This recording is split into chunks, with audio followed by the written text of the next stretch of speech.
जब चिंता बहुत सताए तब ओम नाम का जाप करो।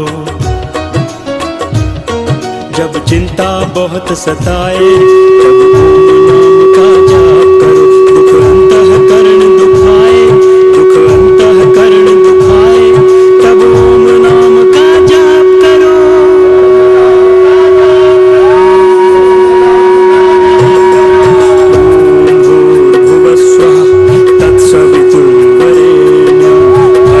देवस्य धीमहि धियो यो नः प्रचोदयात्।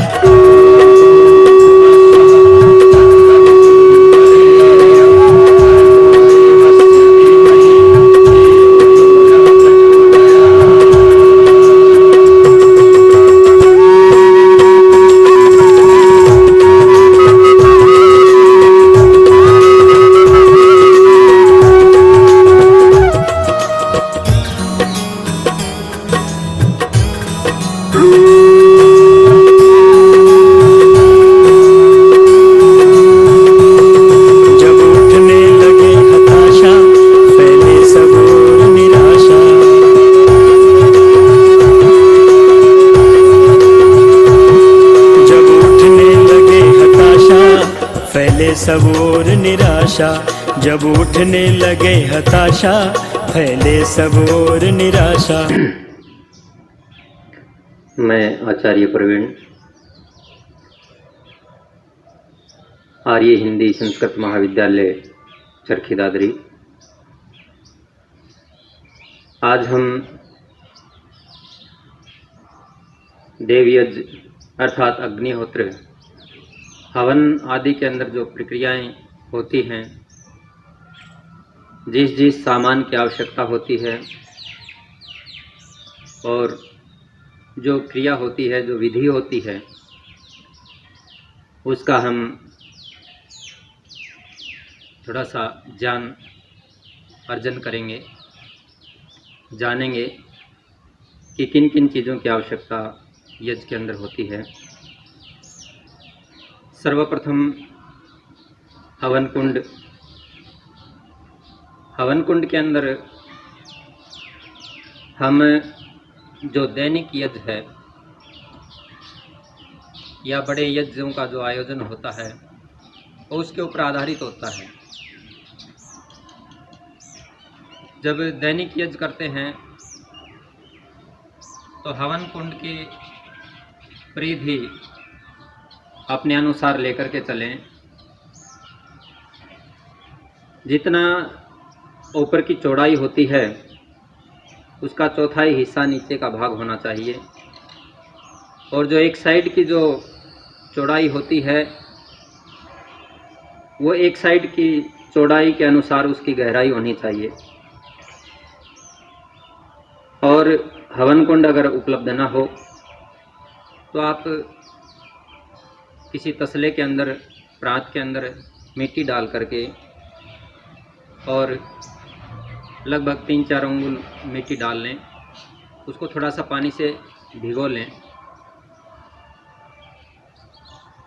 उसको पानी में भिगोने के कारण से वो मिट्टी उड़ेगी भी नहीं और अच्छे से समिधा भी उसके ऊपर जम पाएगी। फिर हम समिधाओं का चयन करते हैं। समिधाएं जो हैं, समिधाएं लकड़ी को कहते हैं, और ये जो है पीपल की भी हो सकती है, बड़ की भी हो सकती है, गुल्लर की भी हो सकती है, जामुन की भी ले सकते हैं, आम की भी ले सकते हैं। जो भी आपके पास उपलब्ध है आप उनमें से किसी का भी भाग ले सकते हैं, कोई भी लकड़ी ले सकते हैं।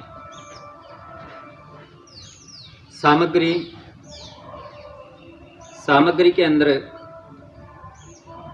सुगंधिकारक, पुष्टिकारक और मिठाई युक्त, मिष्टान युक्त और रोग निवारक 4 तरह की चीज़ें उसके अंदर समाहित की जाती हैं सामग्री के अंदर। इसी तरीके से आचमन के लिए आचमनी,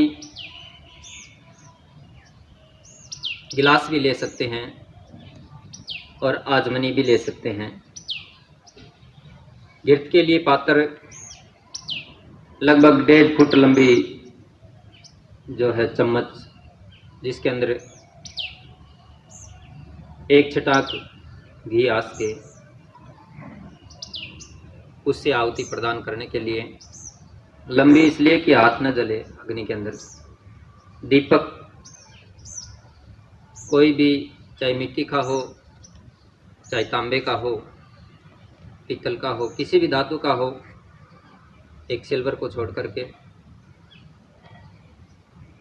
एक लोटा पानी के लिए, प्लेटें सामग्री के लिए, कपूर, माचिस, इस तरह से ये चीज़ें यज्ञ के अंदर प्रारंभ में हम रख लें। उसके बाद यज्ञ का प्रारंभ होता है। इसमें 4 स्थान होते हैं बैठने के लिए और उनका नाम दिया होता है होता, अधर्व्यु, उद्गाता और ब्रह्मा। होता यजमान को कहते हैं, जो यज्ञ का संपादन करने वाला है, जो यज्ञ का करवाने वाला है, जिनके यहाँ यज्ञ हो रहा होता है। उसका बैठने का आसन होता है पश्चिम दिशा, पूर्व की ओर मुख।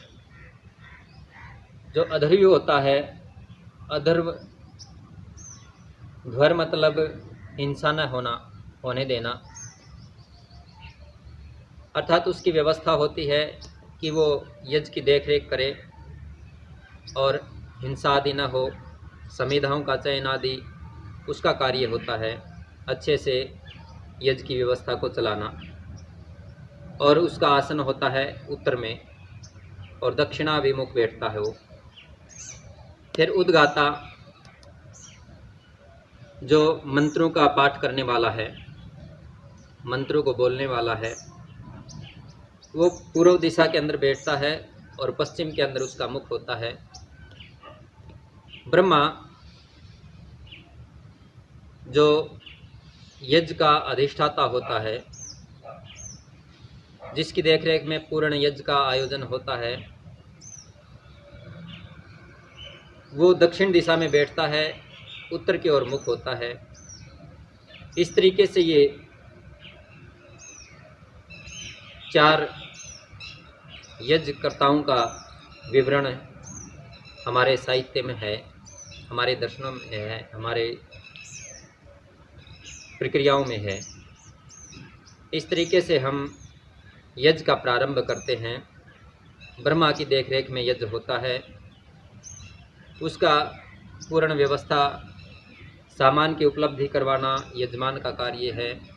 उसकी व्यवस्था देखना, उसको सही रूप से संचालित करना अधर्व्यु का काम है। मंत्रों का सही और शुद्ध पाठ करना ये उद्गाता का कार्य है।